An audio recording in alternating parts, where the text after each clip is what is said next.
নমস্কার, আপনারা দেখছেন কড়া খবর। এখন কড়া খবরে দেখুন, লোকসভায় সদ্য পেশ হওয়া মহিলা সংরক্ষণ বিল এবং পশ্চিমবঙ্গ বিধানসভা নির্বাচন, এই দুই বিষয় নিয়ে কড়া খবরের সম্পাদক সাংবাদিক কৃষ্ণপ্রসাদ পাত্রের প্রশ্নের উত্তরে দুই বিশিষ্ট সাংবাদিক মালা দত্ত রায় এবং তাপস রায়ের মতামত। প্রথমে মহিলা সংরক্ষণ বিল নিয়ে আলোচনায় সাংবাদিক মালা দত্ত রায়। অ্যাকচুয়ালি কি বলুন তো, মজাটা কি জানেন তো, এই মহিলা বিল প্রথম এসেছিল 1996-তে, মানে আজ 30 বছর পেরিয়ে গেছে। এবং মহিলা বিলের সঙ্গে সব সময় কিছু না কিছু একটা জোড়া হচ্ছে। আগেও মানে ওই বিভিন্ন জাতি উপজাতি নিয়ে করা হলো না, আমরা ছাত্র জীবন থেকে দেখতে দেখতে আসছি, আজকে 30 বছর পেরিয়ে গেল। প্রথম যখন আমি সাংবাদিকতায় এলাম রাজনৈতিক সংবাদদাতা হিসেবে, তখনও কতবার দেখলাম উঠলো, হলো না, পাস হলো না। এবার 2023 সালে পাস হলো, কিন্তু পাস হয়ে কেন সেটা ইমপ্লিমেন্টেশন হলো না, এইখানে এগুলো হচ্ছে গূঢ় প্রশ্ন। ব্যাপারটা হচ্ছে সবসময় মহিলা বিলের সঙ্গে একটা কিছু জুড়ে দেওয়া হচ্ছে। এবার যেমন জোড়া হচ্ছে কি না, ডিলিমিটেশন, মানে প্রচুর আসন সংখ্যা করে নিয়ে মহিলা বিলটাকে সেটাকে ওইভাবে ওটার আড়ালে ওটাকে চাপা দিয়ে এইভাবে করা হবে। কিন্তু সেটা কেন হবে? কারণ যদি মহিলা বিল সরাসরি পাস হয় তাহলেই তো হয়ে যায়, তাহলেই তো জিনিসটা 33% যে আমাদের সংরক্ষণটা আছে সেটা হয়ে যেত। আরেকটা জিনিস দেখুন, আমি প্রথম জীবন থেকেই রাজনৈতিক সংবাদদাতা হিসেবে জনমত কাগজে করেছি, অল্প বয়স থেকেই। তখন আমি পার্টি অফিসগুলো কভার করতাম, বিশেষ করে বামপন্থী পার্টি অফিসগুলো তো ভীষণভাবে কভার করেছি। সেখানে বিখ্যাত সব যারা ছিলেন, যেমন মাখন পালের মতো নেতা ছিলেন, আরও অনেক, এবং মহিলা নেত্রীরা যেমন শ্যামলী গুপ্তর মতো নেত্রী, এদের একটা কিন্তু ক্ষোভ ছিল। আপনি বলুন, সিপিএমে মেয়েদের নিয়ে কত শ্রমিক মেয়েদের, তাদের জন্য উন্নতি চাই, বা অন্যান্য মানে বামপন্থীরা ভীষণভাবে মেয়েদের আমরা উন্নয়ন করব। কিন্তু আপনি বলুন তো, আপনিও নিশ্চয়ই এতদিন সাংবাদিকতা করেছেন, জানেন যে বলুন তো ওরা কত শতাংশ মেয়েকে নমিনেশন দিয়েছে এবং কত শতাংশ মেয়ে মন্ত্রী হতে পেরেছে? দিদি, ঠিক একই প্রশ্নটা আবার থেকে যাচ্ছে যে যখন 2023 সালে মহিলা সংরক্ষণ বিল পাস হলো, তারপরে 2024-এ কিন্তু লোকসভা ইলেকশন হয়েছে। সেখানেও আজকে যে এনডিএ সরকারের পক্ষ থেকে মহিলা বিল পাস করাবার জন্য এত তড়িঘড়ি একটা পদক্ষেপ নেওয়া হয়েছিল, আমরা দেখলাম 2024-এ কিন্তু সেই আসন সংখ্যায় মেয়েদের দাঁড় করায়নি। এই ব্যাপারে কি বলবেন? এবারও দেখুন 294, আমাদের পশ্চিমবঙ্গের কথাই বলছি, 294 আসনে মোটে 35 জনকে ওরা দাঁড় করিয়েছে, মোটে। আর সেক্ষেত্রে আমি বলবো মমতা ব্যানার্জি তবু উনি 57 জনকে দাঁড় করিয়েছেন। তাহলে সেই দিক থেকে আমার মতে, আমি বলছি যে আমার মতে এরকম সংরক্ষণেরও দরকার নেই। যদি প্রতিটা পার্টি যদি তাদের নিজের দলের সংগঠনের মেয়েদের বেশি করে দাঁড় করায়, তারাই 30%, 33% দাঁড় করাক না, এবং সেখান থেকে তারা মন্ত্রী সাংসদ এরকম করুক না। সেটা করলেও তো মেয়েদের একটা অনেকটা মানে তাদের স্পেস হয়, অনেকটা হয়, কিন্তু কোনোভাবেই সেটা হয় না। আপনি দেখবেন এই যে এরা মেয়েদের নিয়ে এত কেঁদে বেড়াচ্ছে, কিন্তু মেয়েদের, আপনি কংগ্রেস দেখুন, সিপিএম দেখুন, আজকে সিপিএমের কিছু ইয়াং জেনারেশনকে দাঁড় করিয়েছে, তাও এমন কিছু মেয়েদের সংখ্যা নেই। এই যে আমাদের বক্তব্য হচ্ছে, ওরাও আমাদের কাছে খুব জানিয়েছিল, ওই শ্যামলী গুপ্ত বা সেই সময় যারা নেত্রীরা ছিলেন, যে আমাদের দলেও মেয়েদেরকে সেভাবে দাঁড় করানো হয় না। তাহলে আমরা সিপিএমের মতো প্রগতিশীল দলকেও যদি না দেখি, কংগ্রেসও নিজেকে প্রগতিশীল বলে, কংগ্রেসও যদি না দেখি, আর বিজেপির তো কথাই নেই। ওরা মানে এটা আপনি বলুন তো, এই যে ডিলিমিটেশনের সঙ্গে জুড়ে দিল, আপনি বলুন মেয়েরা কি এতই বোকা? হ্যাঁ, মেয়েরা বুঝতে পারছে না? তাহলে কেন যখন 2023-এ শুধু মানে ওইটা পাস হয়েছিল, কেন সেটা ইমপ্লিমেন্ট হলো না? তো এখানেই প্রশ্ন, জানেন তো, প্রত্যেকটা পার্টি যদি নিজেরা কিছু মানে ঠিকভাবে 30% হোক অন্তত, সেটা যদি তারা দেয় মেয়েদের, তাহলে কিন্তু ভীষণভাবে জিনিসটা অনেক, আমাদের মেয়েরা আরও মানে এখানে রাজনীতিতে চলে আসতে পারতো, বা আমাদের অনেক আমরা দেখতাম সমাজের ইয়েতে। সেই দিক থেকে তৃণমূলকে আমরা এই একটাই বাহবা দেব যে ওনারা অনেকটাই দিয়েছেন, মমতা ব্যানার্জি অনেকটাই দিয়েছেন। এই জিনিসটাই আমার মতে সমস্ত পার্টিগুলোকেই করা উচিত। দিদি, যেহেতু দীর্ঘদিন ধরে রাজনৈতিক সংবাদদাতা হিসেবে কাজ করে চলেছেন, সেখানে আমি একটা প্রশ্ন এখানে রাখতেই পারি যে আপনি কি মনে করেন বিজেপি যখন জানতো নিশ্চিত হার হবে, অথচ পশ্চিমবঙ্গে ইলেকশন রয়েছে, যেখানে মেয়েদের ভোটটাই কিন্তু একটা মূল ফ্যাক্টর হিসেবে হ্যাঁ, দাঁড়াবে, মূল factor, সেই আমাদের সময় এই ধরনের একটা পদক্ষেপ নিল যে মানুষকে বোঝাবে যে মহিলাদের দেখো আমরা জন্য এত চেষ্টা করছি, কিন্তু তৃণমূল বা অন্যান্য বিরোধীরা সেই চেষ্টাই নেই, এটার জন্য কি? হ্যাঁ, বাধা দিচ্ছে। হ্যাঁ, এটা তো অবশ্যই। আপনি দেখুন, যদি না হতো তাহলে 2023 সালে পাস হয়ে গেছিল, ওনারা ইমপ্লিমেন্টেশন করতেন। এটা অবশ্যই যে ওদের মনে হয়, যেখানে আপনি দেখেছেন এসআইআরেও আমাদের মেয়েদের নাম প্রচণ্ডভাবে বাদ গেছে, ভীষণভাবে বাদ গেছে, বাদ দেওয়া হয়েছে। তো সেক্ষেত্রে ওরা তো অবশ্যই, আমার তো মনে হয় একটা রাজনৈতিক কারণই রয়েছে, রাজনৈতিক কারণের জন্যই তারা এটা করেছে এইভাবে মেয়েদের। কিন্তু একটা জিনিস, মেয়েদেরকে বোরের চাল করছে, তা আমার মতে আজকের মেয়েরা কি বোরের চাল তারা কি বুঝতে পারছে না? আমার তো মনে হয় গ্রামের মেয়েরাও, যারা অত শিক্ষিত নয়, তারাও বুঝতে পারছে ব্যাপারটা। সেটা আমাদের ভোটেই আমরা দেখতে পাবো কি হবে। কিন্তু মেয়েদের যদি সত্যি উন্নয়ন কেউ করতে চাইতো, তাহলে কিন্তু আজ কংগ্রেস কতদিনের পার্টি বলুন তো? কংগ্রেস কজনকে এনেছে? এরকম প্রত্যেকটা পার্টি আমরা আলাদা। যেমন সিপিআই, দেখুন গীতা মুখার্জি, উনিও এ নিয়ে আমার কাছে ক্ষোভ প্রকাশ করেছিলেন। গীতা মুখার্জিকেও আমি শেষের দিকে ওনাকে পেয়েছিলাম, উনিও ক্ষোভ প্রকাশ করেছিলেন। তো এইরকম মেয়েদেরকে যে আজকে দেখছেন তো লেডিস ক্রিকেট, মেয়েদের ক্রিকেট আজকে কিভাবে একদম মনে হচ্ছে কি একটা সময় যা লড়াই করতে হয়েছে। আমি ওদের নিয়েও নিউজ করেছি, প্রথম জীবনে আমি প্রচুর নিউজ করেছি ওদের নিয়ে। ওরা বলছে আমাদের কোনো পাবলিসিটিই দেয় না ইয়েতে, কাগজে। এমনকি আমাদের কাগজও আমার মনে হয় কিছুটা দায়ী, খবরের কাগজ, মিডিয়া, এরাও দায়ী কিছুটা। সেখানেও তো আমরা দেখতে পাচ্ছি মহিলা সাংবাদিকও তো খুব কম। হ্যাঁ, মহিলা সাংবাদিক কম, মানে সেই এক্সপিরিয়েন্সটা আপনাকে আরেকদিন আমি কোনো ইস্যুতে বলবো। সেই এক্সপিরিয়েন্স আপনাকে বললে আপনি অবাক হয়ে যাবেন। আমরা কলকাতার প্রথম দিকের মানে এসেছিলাম আর কি সাংবাদিকতায়, মেয়ে সাংবাদিক হিসেবে। সেই এক্সপিরিয়েন্স আমি আপনাকে পরে বলবো। কিন্তু আমি বলছি যে কাগজগুলোও সেভাবে কোনো, এই যে পার্টিগুলো দিচ্ছে না, কোনো ক্যান্ডিডেট দিচ্ছে না সেভাবে, সেটাও কাগজেও কিন্তু আমরা তার কোনো দেখতে পাইনি, কোনো প্রচার দেখতে পাইনি। যখন এরকম মহিলা বিল আসে তখন খুব প্রচার। তার মানে আপনি বলতে চাইছেন রাজনৈতিক দলগুলোর সদিচ্ছা কিছু নেই, সবটাই কুম্ভীরাশ্রু? কিছুটা তো তাই মনে হয়।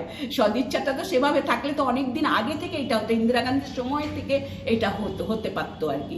সেটাই আমার তো তাই মনে হয়, এটাই কারণ। সেভাবে কেউ মহিলাদের উন্নয়ন করতে পারেনি বা চায়নি। আপনি ইন্দিরা গান্ধীর কথা যখন বললেন, ইন্দিরা গান্ধী একজন মহিলা, তিনি প্রধানমন্ত্রী, তিনিও তো তার মন্ত্রিসভায় মহিলাদের সেভাবে সুযোগ করে দিতে পারেননি।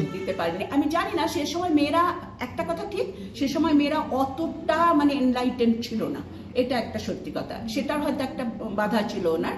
কিন্তু পরবর্তী সময়ে, তারপর রাজীব গান্ধীর সময় থেকে অনেক এনলাইটেন্ড হয়েছিল মেয়েরা, এবং অনেকেই আসার চেষ্টা করছিল। পার্টিতে প্রচুর মেয়ে ছিল, মহিলা। আপনি বলুন একটা জিনিস, আপনি বলুন, এটা আমার একটা মজা লাগে। আজকে সিপিএম এর হোক বা কংগ্রেসের হোক, মহিলা সভানেত্রীর নাম জানেন আপনি? জানতে পারেন না কেন? এত বড় বড় পার্টি, তাদের সভানেত্রীর নাম আমরা তেমনভাবে কেউ জানতে পারে। আমরা সাংবাদিকরা হয়তো জানি, সাধারণ মহিলাদের জানে না কেউ। সেক্ষেত্রে তো বর্তমান রুলিং পার্টি যদি বলেন, আমাদের রাজ্যেতেও হচ্ছে মহিলা নেত্রী মমতা বন্দ্যোপাধ্যায়ের নাম কি সবাই জানে, বাকিদের জানে না। বিজেপির তো কে মহিলা নেত্রী আছে সেটা জানাই যায়নি, সিপিএম এরও কে রয়েছে সেটা জানাই যায়নি। এই ব্যাপারে কি বলবেন? এই ব্যাপারে সেটাই বলছি, তাহলে কেন আপনারা সবাই বলছেন আমরা মহিলা বিল পাস করতে চাই, মহিলা বিল পাস করতে চাই? তো মহিলা বিল পাস করার আগে নিজেদের পথটা দেখান না, যে আমরা মেয়েদের এই জায়গায় নিয়ে এসেছি, যেটা মমতা ব্যানার্জি সগর্বে বলতে পারছেন যে আমি 50% করে দিয়েছি, পঞ্চায়েতে তো 50%।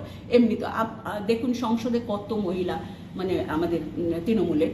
তো সেইটাই বলছি যে এইভাবে মানে মমতা ব্যানার্জি এদিক থেকে উনি তো গর্ব করবেনই, উনি তো অন্যকে বলবেনই কথাটা যে আপনারা বড় বড় কথা বলবেন না, সেটা ওনার বলার রাইট আছে, কারণ উনি সত্যি এনেছেন প্রথম থেকে। এমনকি আমার মনে আছে রমলা চক্রবর্তী, সুভাষ চক্রবর্তী মিসেস, উনি একদিন আমাকে বলেছিলেন আলোচনা ক্রমে যে হ্যাঁ এটা তো ভীষণ ভালো করেছেন মমতা ব্যানার্জি, আমরা তো চাই এরকম প্রতিটা পার্টি করুক এরকম। এই হচ্ছে ব্যাপার, বুঝেছেন তো? সবাই কুম্ভীরাশ্রয় কিছুটা করেছে এতকাল। মালা দত্ত রায়ের মুখ থেকে আমরা শুনলাম মহিলা সংরক্ষণ বিল ও মহিলাদের রাজনৈতিক ক্ষমতায়ন প্রসঙ্গে। এবার আমরা সরাসরি চলে যাব আসন্ন বিধানসভা নির্বাচন প্রসঙ্গে আলোচনায় বিশিষ্ট সাংবাদিক তাপস রায়ের কাছে। শুনব আসন্ন বিধানসভা নির্বাচন নিয়ে তিনিই বা কি ভাবছেন। এবারের যে নির্বাচন বিধানসভার, এটা তো একটা খুব মানে প্রথম থেকেই আমাদের কাছে অনেক কিছু জিনিস খুব বিস্ময়কর লেগেছে। আমরা এর আগে যে সমস্ত নির্বাচন দেখেছি, যেমন 2006 থেকে আমি এই বিধানসভা নির্বাচনগুলোকে খুব বেশি লক্ষ্য করছি। সেখানে এই বামপন্থীদের সঙ্গে প্রথম লড়াই মমতা ব্যানার্জির, এবং সেখানে কংগ্রেসের সঙ্গে জোট করে এবং সেইখানে কিন্তু নির্বাচনে দুপক্ষেরই একটা কম্পিটিশন, প্রতিযোগিতা, কিভাবে জিতবো, নানান রকম স্ট্র্যাটেজি, একটা আলাদা জিনিস ছিল। 2011-তে মমতা ব্যানার্জি যেভাবে লড়লেন সেটাও একটা অন্যরকম ব্যাপার, একটা ইতিহাস সৃষ্টি হলো। 34 বছরের একটা শাসনকালকে ভেঙে দিয়ে উনি আবার উনি এলেন।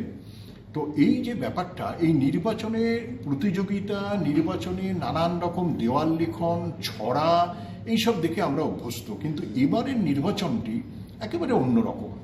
প্রথম থেকেই এই নির্বাচনে আমাদের যারা দেশের শাসক দল বিজেপি, এই পশ্চিমবঙ্গটাকে আমাদের নিতেই হবে, এবং সেটা আমরা জানি যে ওনারা কি তাহলে মানুষের ওপর ভরসা করতে পারছেন না। যে ধরনের স্ট্র্যাটেজিগুলো ওনারা নিচ্ছেন, যেমন প্রথম শুরু হয়েছিল এসআইআর দিয়ে, এবং সেই এসআইআরে কিছু মানুষকে বাদ দিয়ে একেবারে মানে ডিলিট করে দেওয়া, এবং কিছু মানুষকে সুযোগ দিল ট্রাইব্যুনালে। সেই ট্রাইব্যুনালে কি হবে আমরা সেটা কেউ কিচ্ছু বুঝতে পারছি না। তারপর যখন ট্রাইব্যুনালের কথা বললেন, তখন গতকালই আমরা জানি যে বঞ্চিত ভোটারদের ঐক্যমঞ্চ থেকে এটা কলকাতা প্রেস ক্লাবের সাংবাদিক সম্মেলন হলো, যেখানে আইনজীবী অরিন্দম দাস, যিনি এই মামলা লড়ছেন, তিনি কিন্তু পরিষ্কারভাবে বললেন যে ট্রাইব্যুনালে অ্যাডভোকেটেরও পর্যন্ত প্রবেশাধিকার নেই।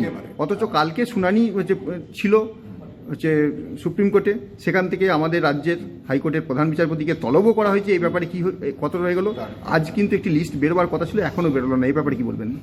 না, এটা তো খুব একটা অদ্ভুত ধরনের ব্যাপার। ট্রাইব্যুনালে ওই যিনি অ্যাডভোকেট উনি গেছিলেন, এই যারা এরকম বাদ গেছে এরকম প্রায় 105 জন তাদের আবেদনপত্র নিয়ে ট্রাইব্যুনালে, কিন্তু আবেদনপত্রগুলো নেওয়া হচ্ছে অথচ অ্যাডভোকেটকে ঢুকতে দেওয়া হচ্ছে না। তিনি তার হয়ে বলবেন, তাহলে ট্রাইব্যুনালে আমি ব্যাপারটা ঠিক বুঝতে পারলাম না এটা কিভাবে হচ্ছে। ট্রাইব্যুনালটা হচ্ছে সুপ্রিম কোর্টের নজরদারিতে। এবার সুপ্রিম কোর্ট আমাদের এখানকার হাইকোর্টের প্রধান বিচারপতিকে জানতে চেয়েছেন যে ব্যাপারটা কি, উনি জানতে চাইবেন। কিন্তু এই যে মানে একটা কালক্ষেপ, উনি জানতে চাইবেন তারপর রিপোর্ট দেবেন, তাহলে তো কাজের কাজ কিছু হলো না। তার মানে এই যে বলা হয়েছিল 21 তারিখ পর্যন্ত যা হবে আমরা নাম তুলে দেবো, এখনো পর্যন্ত আমরা জানি না কোনো নাম তুলবেন কিনা। এরপর 29-এর যে ভোট, তারও একটা দিন করা আছে, সেটাতেও কি হবে জানি না। তার মানে আমরা বুঝতেই পারলাম এসআইআর দিয়ে কিছু লোককে বাদ দেওয়া হয়েছে যারা কিন্তু জেনুইন ভোটার। লোককে দেখেছি।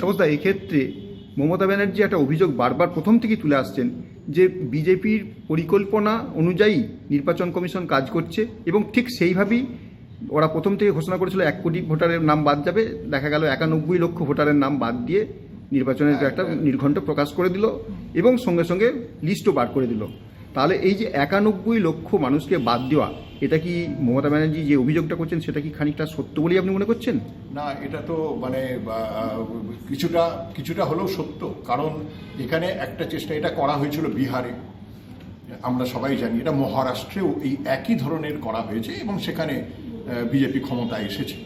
এবং তারা যদি এখানে এই যে একটা দিক আমরা মমতা ব্যানার্জি তুলে ধরছেন, বা অন্যান্য বিরোধী দলরাও বলছে, এটা কিছুটা তো একেবারে মেনে নেওয়া যাবে।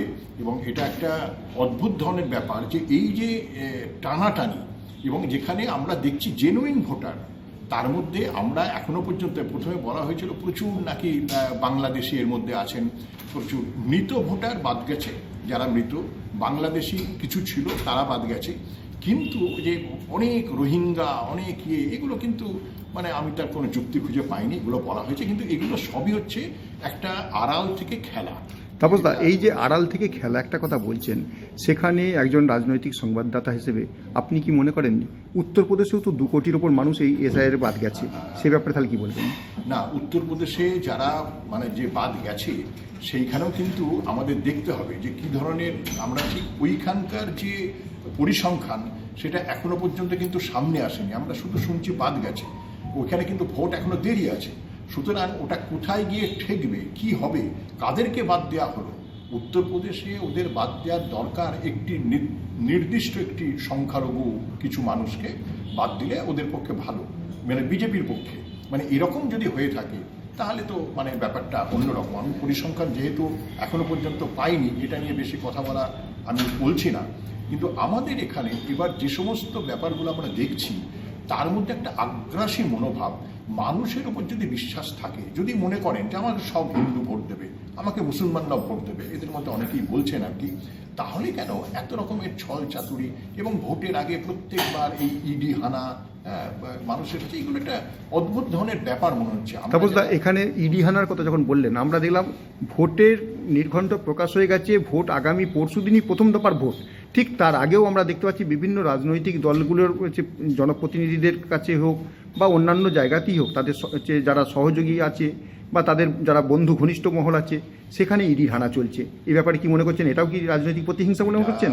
রাজনৈতিক প্রতিহিংসা তো অবশ্যই। এটা আমরা শুধু এই ভোটে নয়, আমরা অন্যান্য ভোটগুলো তো 2021-এ দেখেছি এই একই ধরনের, 2024-এ লোকসভা ভোটের আগেও দেখেছি এরা খুব তৎপর হয়ে ওঠে, তারপর তো আর কিছু দেখা যায় না। যেমন ভোটের ক্ষেত্রে আমি বলি, এই যে ইডি সিবিআই এরা যেমন অদ্ভুতভাবে সরে যায়, এই ভোটের আগে তাদের হানাদারি শুরু হয়। আমি এতে কার কি লোকসান হচ্ছে কি হচ্ছে আমি জানি না, কিন্তু এটা তো ঠিক কথাই যে এদের যারা তৃণমূলের ভোটটা দেখেন আইপ্যাক, তাদের উপর একটা আঘাত করা হয়েছে। তাতে তৃণমূলের কি ক্ষতি হবে সেটা আমি জানি না, তৃণমূল কিভাবে সেটা সামাল দেবে সেটা দলের ব্যাপার। কিন্তু এই ব্যাপারগুলো এতদিন কেন হয় না, ভোটের আগে এসে কেন হয়, এটা আমাদের কাছে গোটা পশ্চিমবঙ্গের যারা শিক্ষিত অশিক্ষিত গ্রামের মানুষ প্রত্যেকের কাছে প্রশ্ন।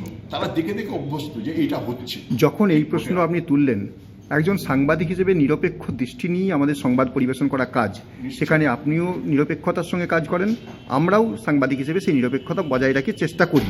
কিন্তু দেখা যাচ্ছে যে বর্তমানে কিছু সাংবাদিক বা সাংবাদিক মহল বারবার করে একটা জিনিসের উপরে প্রচার রাখছে যে বিজেপি এনি হাউ তারা কিন্তু পরিবর্তন করতে চাইছে, আবার অন্যদিকে শাসক দল চাইছে প্রত্যাবর্তনে আসতে। এই প্রত্যাবর্তন এবং পরিবর্তন এই নিয়ে কি মনে করছেন? না, এটা একটা খুব গুরুত্বপূর্ণ প্রশ্ন। যে এই যে আমি সেটাই প্রথম থেকে ধরার চেষ্টা করছিলাম যে শাসক দল তারা আবার ফিরে আসতে চাইছে, তাদের কিছু কিছু স্ট্র্যাটেজি তাদের আছে, এবং সেই স্ট্র্যাটেজিটার মধ্যে প্রধানত আমাদের এখানে যিনি মুখ্যমন্ত্রী তিনিই তো তার দলের তিনি একমাত্র, আমরা জানি যে তার, এবং এখন কিছুটা অভিষেক বন্দ্যোপাধ্যায় হয়েছেন ওদের যিনি সাধারণ সম্পাদক, যে তারা মানুষকে কিছু বললে মানুষ কিন্তু তাদের কথা শুনছে, তাদের একটা ক্যারিসমা, তারা যান এবং নির্বাচনী সভায় অসম্ভব ভিড় ইত্যাদি। এবং তার স্ট্র্যাটেজি কি, যে আমি মানুষের কাছে গিয়ে মানুষকে বলবো, মানুষের কাছে ভোট চাইবো। এটা তিনি আগের সব ভোটেও করেছেন এবং দৌড়ে বেড়াচ্ছেন বিভিন্ন জায়গায়, তাদের এটাই স্ট্র্যাটেজি। আর অন্য কোনো স্ট্র্যাটেজি বলতে কি, তাদের অত্যন্ত পাকাপোক্ত সংগঠন, সাংঘাতিকভাবে যে কোনো জায়গায় তারা যেভাবে সংগঠনটাকে বেঁধে রেখেছেন একটা নির্দিষ্ট কোনো একজন নেতার মাধ্যমে, সেই সংগঠনটা কিন্তু দীর্ঘদিন ধরে গড়ে উঠেছে, সেই সংগঠনটা তৈরি হয়েছে। এখন আপনারা বলতে পারেন যে যখন 34 বছরের শাসনকাল চলে গেল বামফ্রন্টে, তখন কি তৃণমূলের এরকম সংগঠন ছিল? ওই ভোটটা ছিল আলাদা, ওই ভোটটার সঙ্গে অন্য কোনো ভোটের তুলনা করা যায় না। তখন মানুষ যেভাবেই হোক বামপন্থীদের শাসনকালকে আর চায়নি, তাদেরকে শেষের যে 10 বছরের বামপন্থী সরকার, এটা একবারে অত্যন্ত রটন হয়ে গেছিল, সেটাকে। তাপসদা, আমরা দেখলাম যে একদিকে বিজেপি হিন্দু ভোটকে একত্রিত করার লক্ষ্যে বারবার চেষ্টা করে যাচ্ছে, এবং সেখানেতে আমরা ইতিমধ্যেই দেখতে পাচ্ছি একটা সাম্প্রদায়িক বিভাজন তৈরি করা হয়ে গেছে। বর্তমানে বিজেপির এই মুখ্যমন্ত্রী পদপ্রার্থী শুভেন্দু অধিকারী বারবার করে বলছেন মুসলিম আমাদের ভোট দেয় না, মুসলিমদের ভোট চায় না, এবং হিন্দুরা একত্রিত হোক। এই যে একটা মেরুকরণের রাজনীতি, এই মেরুকরণের রাজনীতি কি এবারে ভোটে কিছু কাজ করবে বলে মনে করছেন? আমি আমাদের পশ্চিমবঙ্গের দীর্ঘদিন ধরে যেহেতু সাংবাদিকতায় আছি এবং প্রচুর গ্রামে গঞ্জে ঘুরে বেড়াই আমরা, এবং সেখানে আমরা কিন্তু এটা বলতে পারি যে আমাদের এখানে এই মেরুকরণ যে হয়নি তা নয়, হয়েছে, কিছু জায়গায় অবশ্যই হয়েছে। এবং সেটা কোথায় হয়েছে, সেটা একেবারে গ্রামের প্রত্যন্ত গ্রামের দরুন বা শহরের কিছু কিছু এলাকায় তারা কিন্তু একটা, এবং এই হিন্দু মুসলমান ভেদাভেদ আমাদের তো সেই স্বাধীনতার আগে থেকেই হয়ে আসছে, সেই ব্যাপারটাকেই আরও ফুলিয়ে ফাঁপিয়ে এরা দেখাচ্ছেন। এবং সেখানে এই ব্যাপারটা যে ভেদাভেদ হচ্ছে না তা নয়, কিন্তু আমাদের যারা ভোটার সে গ্রামের বলুন, শিক্ষিত বলুন, অশিক্ষিত বলুন, এখনও এমন মানুষ আছে যারা কিন্তু এই ভেদাভেদগুলো পছন্দ করেন না। এবং সেক্ষেত্রে এতে মানে আখেরে লাভ যে কি হবে এই মেরুকরণ করে আমি জানি না। কারণ মুসলমান ভোট চিরকালই তৃণমূলের দিকে পড়তো, এবং এখন আবার কিছু কিছু দু একজন মুসলমানকে ধরে বিজেপি চাইছে যে তাদেরকে যদি, যেমন ধরুন হুমায়ুন কবিরের তার একটা ভিডিও প্রকাশ্যে এসেওছে সে ব্যাপারে, একটা ভিডিও প্রকাশ্যে এসেছে, তাতে দেখা যাচ্ছে বিজেপি ওর সঙ্গে একটা আঁতাত করার চেষ্টা করছিল। সেটা সত্যি কি মিথ্যা আমরা জানি না, কিন্তু আমাদের মনে হয় যে কিছু কিছু ক্ষেত্রে, যেমন ধরুন মিম, এই দলটাকেও বিজেপি বিভিন্নভাবে কাজে লাগায়। তো এইগুলো সবই রাজনৈতিক ব্যাপার, এবং এই মেরুকরণটাও কিন্তু সম্পূর্ণ রাজনৈতিক। যখন মেরুকরণের একদিকে রাজনীতি করে বিজেপি চাই যে ক্ষমতায় আসতে, ঠিক তখনই এই যে 27 লক্ষ মানুষকে ভোটদান থেকে বঞ্চিত করেছে নির্বাচন কমিশন, সেইটা নিয়ে এসআইআর এর বিরুদ্ধে লড়ছেন মুখ্যমন্ত্রী মমতা বন্দ্যোপাধ্যায়। তিনি মানুষকে সেটা বোঝাচ্ছেন। তাহলে এসআইআর এর প্রভাব কি এবারে ভোটে পড়বে মনে করছেন? সেটা পড়বে, অবশ্যই পড়বে। মানে আমরা বিভিন্ন মানুষের সঙ্গে কথা বলে দেখেছি, মানুষ কিন্তু বিরক্ত। যাদের নাম উঠেছে শেষ পর্যন্ত তারাও বিরক্ত, যে কেন বলুন তো, আমি একটা আমার দেশের নাগরিক, আমার সমস্ত কিছু কাগজপত্র থাকা সত্ত্বেও আমার কেন ভোটে নাম দিতে পারবো না, ভোটে আমি কেন ভোট দিতে পারবো না, কেন নাম উঠবে না? এই ব্যাপারটা মানুষকে প্রচণ্ড বিব্রত করেছে। এবং এটা আমাদের বিজেপির এখানকার যিনি সভাপতি শ্রমিক ভট্টাচার্য, উনিও বলেছেন যে হ্যাঁ, এটা কি হচ্ছে, জ্ঞানেশ কুমার করছেনটা কি, এটা উনিও বলেছেন। তাপসদা, একটা হচ্ছে কথা যেটা সেদিনে শ্রমিকদা একটা কথা বলেছেন, যে আমরা ক্ষমতা এলে সাংবাদিকদের মাসে 5,000 টাকা করে ভাতা ব্যবস্থা করব। তাহলে কি বলছেন এটা সাংবাদিকদের উপঢৌকন দিয়ে তাদেরও কেনার চেষ্টা? সেটা তো 100 বারই, মানে এইরকম কথা প্রকাশ্যে বলাটা ওনার একেবারেই উচিত হয়নি। এটা উনি একটা স্কিম করতে পারতেন, ওনাদের যে ইস্তাহার তাতে লিখতে পারতেন যে সাংবাদিকদের তো ধরুন আমাদের বেতন নিয়ে নিয়ে বহুদিন ধরেই নানান রকম লড়াই করে আজ একটা জায়গায় এসেছে, এবং প্রচুর চ্যানেল তারা ঠিক মতন বেতন এখনো দেয় না, এবং নানান রকম অসাম্য আছে। সেটা নিয়ে উনি আলাদাভাবে বলতে পারতেন যে সাংবাদিকদের আমরা দেখব, কিন্তু 5,000 টাকা করে যে দেবো, এটা বোকা বোকা ব্যাপার। এটা আমার মনে হয় না। মমতা বন্দ্যোপাধ্যায় ইতিমধ্যেই যেটা করেছিলেন যে বর্ষিয়ান সাংবাদিক যারা রিটায়ার করার পরে তাদের জন্য 2,000 টাকা ভাতা রাখার ব্যবস্থা করেছে, সেটা আলাদা জিনিস। কিন্তু ইনি বলছেন যে 5,000 টাকা করে সাংবাদিকদের আমরা ভাতা দেব। তাহলে নির্বাচনের আগে এটা তো একটা মানে সাংবাদিক কেনার একটা অজুহাত বলা যেতে পারে। আমার এটা মনে হয়েছে, মানে উনি এত বুদ্ধিমান, ওনার কথাবার্তা শুনে আমরা বুঝতে পারি, কিন্তু উনি এইসব কথা কেন বললেন এটা আমার কাছে খুব মানে অদ্ভুত ব্যাপার। এই কথাগুলো এই সময় বলাটা উচিত হয়নি ওনার। তাপসদা, একজন সাংবাদিক হিসেবে এই ভোটটাকে আপনি জনগণের কাছে কিভাবে নিয়ে যাবেন, আর কি আপিলই একটা রাখবেন? আমার বক্তব্য হচ্ছে যে দেখুন, জনগণ ভোট দেবে, আমার তো আর বলার রাইট নেই, কিন্তু ওনারা সবাই চিন্তা ভাবনা করেই দেবেন। আমাদের পশ্চিমবঙ্গে ভোট সেরকমই, এখন ভোটাররা ভীষণভাবে সচেতন, তারা সেরকমভাবেই ভোট দেবেন।